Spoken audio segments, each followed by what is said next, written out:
Hi guys, this is Sam and welcome to Logic. In today's pronunciation video, I want to have an in-depth look at the letter X, how we pronounce it and why it's sometimes followed by silent letters.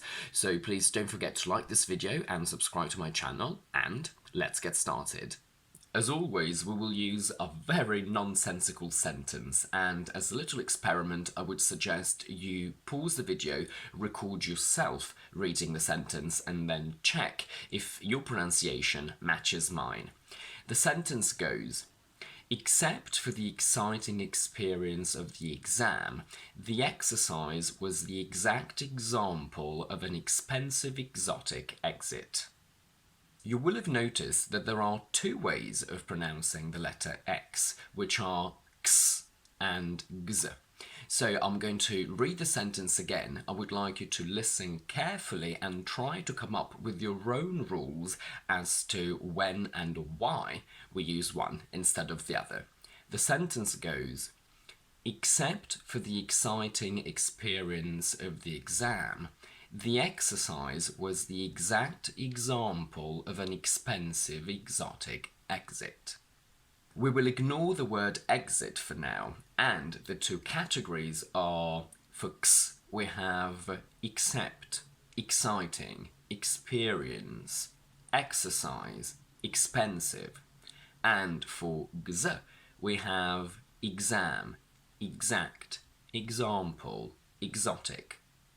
Unfortunately, the general rule can't simply be that we pronounce x when x is followed by a consonant because we have the word exercise, but it is true that when this happens, we do say x. So x plus consonant equals x. So we say except, exciting, experience. We say exercise because the second rule goes that if x is followed by a vowel and the stress of the word is right before x, we say x.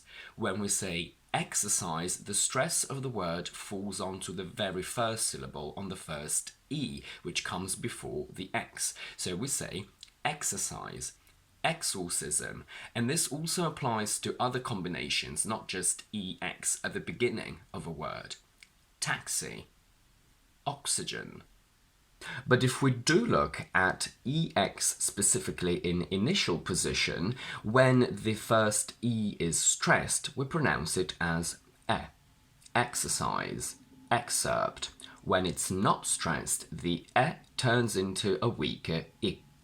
Except, external. Whilst we always pronounce x when x is followed by a consonant, regardless of stress, stress plays a fundamental part when x is followed by a vowel, because if this vowel is stressed, we don't say x, we say gz. In the word exam, the stress falls onto the a, which comes after x, so we say gz instead of x. Careful, this is a very commonly mispronounced word. We don't say exam, we don't say exam, we say exam.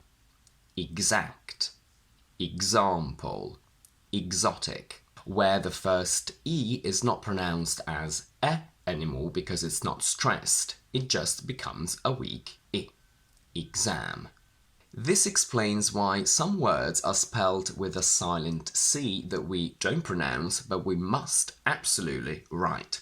Let's take the word except. If we remove the letter C, we get E-X-E-P-T. So in this case, we have X followed by a vowel, and this could be pronounced in two ways. If we keep the stress on the second syllable, we would get except. If we put it on the first syllable, we get except. So if we want to get the sound except, the C must be there because that's the only way that we can spell these sounds.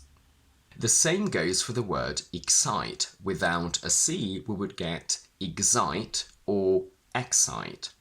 And this brings us to the word exit. Exit is an irregular word because it has two correct pronunciations. We can say exit and exit. So technically, if we follow the rule, we should simply say exit because the first E is stressed. But actually, especially in British English, I would say, the pronunciation with gz is more common. So I actually personally say exit. Whilst the silent C has a strong impact on pronunciation, a silent H doesn't at all. The combination XH can only be found in a couple of Latin words, and in this case the H is not only silent, but it doesn't count at all. It doesn't count as a consonant, so we should treat it as if it didn't exist at all. In the word exhibit, I want you to see it actually as spelled as EXIBIT,